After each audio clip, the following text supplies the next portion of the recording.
Hey everyone and welcome! We're about to embark on a journey to make you the best driver you can be. Now I know what you're thinking. James, driving tips? Isn't that a bit, well, boring? And you know what? You might be right. But listen, driving safely is important, people. It's about getting where you need to go, whether it's to that life-changing audition, we've all been there, or just popping down to Tesco for a cheeky Nando's. So buckle up, because these top 10 tips are going to change the way you drive. Let's get this show on the road. First things first, let's talk about your seating position. You wouldn't believe how many people I've seen driving around looking like they're trying to escape from a sinking car. Make sure your seat is adjusted so you can comfortably reach the pedals and steering wheel. And, speaking of the steering wheel, remember that time I tried to teach Tom Cruise how to drive stick shift? Yeah, let's just say his steering wheel technique needed some work. You want to grip the wheel at the 9 and 3 o'clock positions? None of that one-handed texting while driving nonsense. Having the proper grip and seating position isn't just about comfort, though it's definitely a bonus. It's about having full control of the car. You need to be able to react quickly in any situation, whether it's avoiding a rogue pigeon or, that time I accidentally cut off David Beckham in a parking lot. Trust me, a comfortable and in-control driver is a safer driver, so adjust that seat, get a good grip on the wheel, and let's move on to the next tip. Now let's talk about mirrors. I know, mirrors are for checking your hair or practicing your acceptance speech for that Tony Award you're totally going to win. But in the car, they serve a much more important purpose, keeping you safe. Before you even put the car in drive, take a moment to adjust your rear view and side mirrors. You want to minimize those pesky blind spots as much as possible. And remember, even with perfectly adjusted mirrors, blind spots can still sneak up on you. That's why it's crucial to always do a quick shoulder check before changing lanes. Think of it like checking your blind spot as the carpool karaoke of safe driving. It's just something you do. It's a simple habit that can prevent accidents and keep everyone on the road safe and sound. Plus, you never know what you might see in your rearview mirror. Maybe it's a beautiful sunset, maybe it's a police car, or maybe it's Harry Styles belting out one of your favorite tunes. Alright, enough daydreaming, let's move on.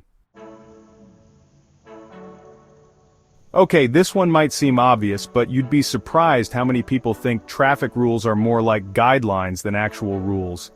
Let me tell you folks, those red lights, they're not just pretty decorations. Speed limits, traffic signals, stop signs, they're all there for a reason. To keep everyone safe. Think of it like this. Driving is a bit like being on a giant moving game show set. There are rules in place to make sure everyone gets to their destination without any mishaps. And just like on my show, breaking the rules on the road can lead to some pretty embarrassing consequences. You might get a ticket, you might get into an accident, or worse, you might end up being the star of a viral video titled, "Worst Driver Ever." So do yourself, and everyone else, a favor. Follow the rules of the road. It's really not that hard, and it could save your life. Plus, it'll make your mom happy, and that's always a good thing, right? Now this next tip is all about tapping into your inner psychic abilities. Okay, not really psychic, but you do need to start thinking like a mind reader. A mind reader of other drivers, that is. Driving is a bit like a dance, and just like in dance, you need to be aware of your partner's next move. The same goes for driving. You need to anticipate what other drivers might do. Is that car in front of you slowing down a bit too quickly? They might be about to slam on the brakes. Is that driver in the lane next to you looking a bit too relaxed? They might be about to drift into your lane. By staying alert and anticipating the moves of other drivers, you can react quickly and avoid potential accidents. It's like having a sixth sense for driving, and trust me, it comes in handy more often than you think. Okay, let's talk about following distances, or as I like to call it, personal space on the road. We've all been there, stuck behind someone who seems to think they're in a bumper car competition. But here's the thing. Tailgating is not only annoying, it's incredibly dangerous. That's where the 4-second rule comes in. It's simple. Pick a fixed object ahead, like a sign or a tree. When the car in front of you passes that object, start counting. 1001, 1002, 1003, 1004. If you reach that object before you finish counting, you're following too closely. You need to increase your following distance to give yourself enough time to react if the car in front of you slams on the brakes. Remember, those 4 seconds could be the difference between a minor fender bender and a major accident. So, give yourself some space, enjoy the view, and let's move on to the next tip. Alright, this next tip is all about communication, but don't worry, you don't need to start learning sign language. I'm talking about using your turn signals. You know, those little blinking lights on your car that seem to confuse so many drivers? Using your turn signals is like saying "excuse me" on the road. It lets other drivers know what you're planning to do, whether it's changing lanes, turning, or merging. It's a simple courtesy that can prevent accidents and make everyone's driving experience a little bit smoother. Think of it this way, driving without using your turn signals is like trying to have a conversation with someone who's wearing noise-canceling headphones. You might think you're communicating, but in reality, they have no idea what you're talking about. So, do everyone a favor and use your turn signals. It's not that hard, and it could prevent a lot of confusion, and maybe even a few road rage incidents. Now, let's talk about something near and dear to every driver's heart. The gas and brake pedals. These two pedals are like the yin and yang of driving, the gas pedal propelling you forward, and the brake pedal bringing you to a halt. But here's the thing, just like you wouldn't want to eat an entire tub of ice cream in one sitting, or maybe you would, no judgment here, you don't want to treat your gas and brake pedals like they owe you money. Sudden acceleration and braking can not only wear down your car's engine and brakes, but it can also be dangerous, especially in slippery conditions. So, channel your inner driving instructor and practice smooth acceleration and braking. Your car and your passengers will thank you for it. This next tip is all about being aware of your surroundings. Driving isn't just about looking at the car in front of you, it's about scanning the entire road ahead, like you're searching for a winning lottery ticket. Look for potential hazards like pedestrians, cyclists, or even animals crossing the road.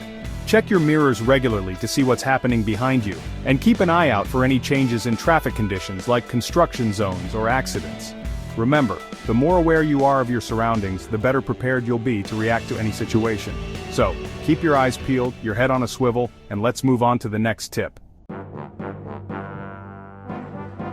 Now let's talk about driving in adverse weather conditions because let's face it, Mother Nature doesn't always cooperate with our driving plans. Rain, snow, fog, these are all things that can turn a pleasant drive into a white-knuckle experience. The key to driving in adverse conditions is simple. Slow down and be extra cautious. Reduce your speed, increase your following distance, and avoid any sudden movements. It's like driving with your granny in the passenger seat. You want to be extra careful not to make any sudden moves that might send her dentures flying.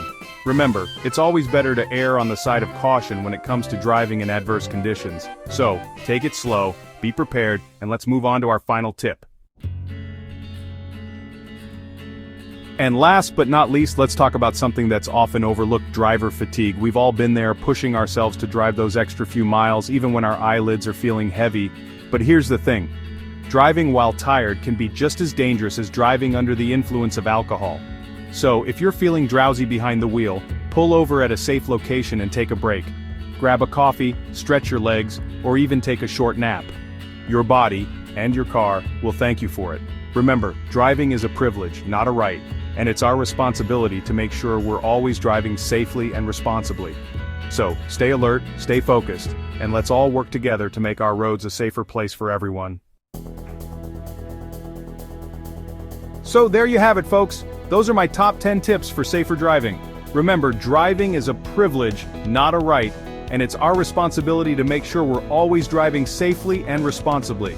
By following these tips, you can help make the roads a safer place for everyone, from seasoned drivers to those who are just starting out. Drive safely and confidently. If you want more information on our insurance programs and solutions, please visit https://www.qualitasinsurance.com or reach out to us at info@qualitations.com.